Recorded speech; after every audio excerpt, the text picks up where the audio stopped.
تحریک انصاف ګوند وایي د لاریون نیټه بدله شوې، اسلام آباد ته پر غځېدلو سړکونو احتجاج روان دی. د پاکستان پخوانی لومړي وزیر او د تحریک انصاف ګوند مشر عمران خان د اسلام آباد پر لور د لانګ مارچ بیا پیلولو اعلان کړی. وایي د چهارشنبې په ورځ به د وزیر آباد له سیمې خوځېږي. مخکینۍ نیټه سه شنبه ښودل شوې وه. تر دې وړاندې د پاکستان تحریک انصاف ګوند یوه مشر پرویز خټک اعلان کړی چې د ګوند غړي به یې سهار له نن شپې اسلام آباد ته د تګ راتګ ټولې لارې وتړي. ښاغلي خټک چې د دفاع مخکنی وزیر هم دی، له جیو نیوز تلویزیون سره خبرو کې ویلي سه شنبه به د خیبر پښتونخوا ټولو ولسوالیو کې لاریون پیل شي.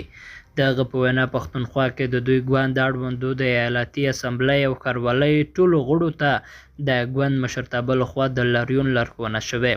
پرویز خټک وایي خیبر پښتونخوا پر 4 زونونو ویشل شوي چې له سویلي زون تر ډیره اسماعیل خان پورې د لاریون مشري به علي امین ګانډهپور ملاکان ډیویژن کې، مراد سعید او هزاره کې د لاریون مشري اسد قیصر شاه پارمان په خپله ادعا کوي.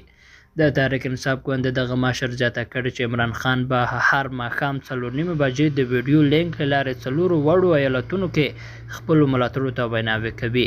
دغه په وینا د لاریونونه به له 11 تر 14 ورځو پورې راولپنډۍ ته ورسیږي او له راولپنډۍ تر اسلام آباده به یې مشري عمران خان وکړي. د یادونه ده چې پخپله عمران خان هم سر له سه شنبې د پنجاب له وزیر آباد ښاره چې تېره اونۍ پر ده برید پکې شوی و، د لاریون د بیرته پیلېدو اعلان کړی. دغه تحریک انصاف ګوند دا هم ویلي چې دوشنبه به لاهور کې د گورنر هاوس بهر لاریون پیل کړی چې مشري د دغه ګوند عمومي منشي اسد عمر کوي. پر دې سربېره د دغه ښار ته پر ورغلو لارو هم د لاریونونو اعلان شوی.